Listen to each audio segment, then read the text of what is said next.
Remember this from a couple weeks ago? Well, despite the 3 feet of snow that fell on Whiteface, our gardening season is underway. And our expert, horticulturist Amy Ivy with the Clinton County Cornell Cooperative Extension, is back with us for another season of helpful advice. Welcome. Nice to see you again. Thanks, Tom. It's great to be back. Really good. It is shopping season. Tell us what that means. Yeah, it's time to go out and buy some plants. So it's hard to know what to look for. There's so many great selections out there, and we have local garden centers and stores and all kinds of places to buy things, farmers markets and stuff. So it can be hard to know, what makes a good choice. So I wanted to show some examples. I brought everybody's favorite vegetable, the tomatoes, and so I thought I'd give you some examples of what to look for. So I really like this plant. It's a little bit tall, and but what you want to look for is lots of leaves. I'm not at all worried about flowers at this stage. I want a nice, vigorous growth. Okay. Because when they're grown in little cells like this, the plants are, they don't have a lot of room. So if they've gotten really tall and they're starting to flower, that means they're stressed and they're kind of trying to survive. So it's not such a good sign. So this has just leaves on it, nice thick stems. If you slide the plant out of the pot, if you can do that, and take a look at the roots, you can see that that's nice healthy white roots. Okay. It's not packed solid with roots. It's a nice balance of soil and roots.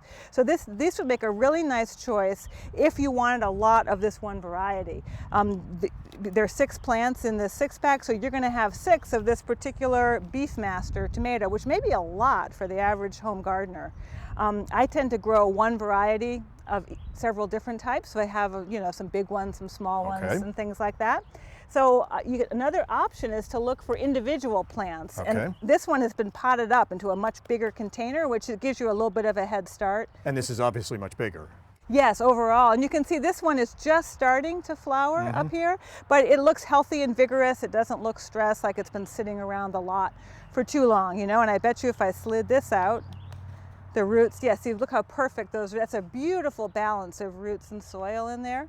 So this would be a really nice choice as well. And then you could get, as I say, one of a few different types and not be inundated with too much of one.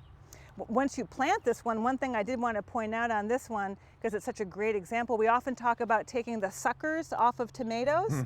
And if you look in the axil of each, where the leaf attaches to the stem, there's a little leaf, a new shoot forming. There's one here, there's one there, and there, and then here's a big one here. So when you plant these, if you're going to stake them, which is what we recommend, you just pinch that sucker right out of there. Just take it out. You can just do it. They call it a pinch because you can just do it with your thumb and fingernail.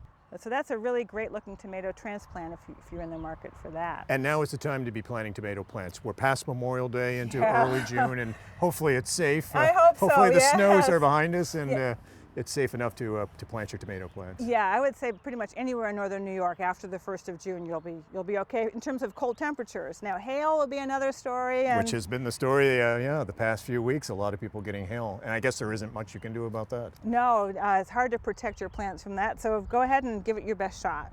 And then the last one is that I chose for today. I figure a lot of people are out buying geraniums, and this is a beautiful looking plant. And when you go and look, it's daunting. I was just at one of the greenhouses, and there were, several hundred to choose from, and I was thinking, okay, what can I tell people to look for when they're trying to pick a nice one? Now it's natural to have some flowers be spent, so I'm just going to pinch those right off. And with geraniums, you just snap them off. You do, right? Like that, and you can have that one, and that would make it look better to get rid of.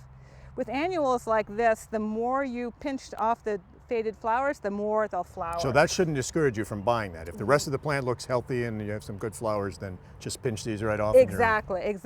And what I really look for is the green growth. Again, just like with the tomato, what I care more about is what's the structure of the plant like.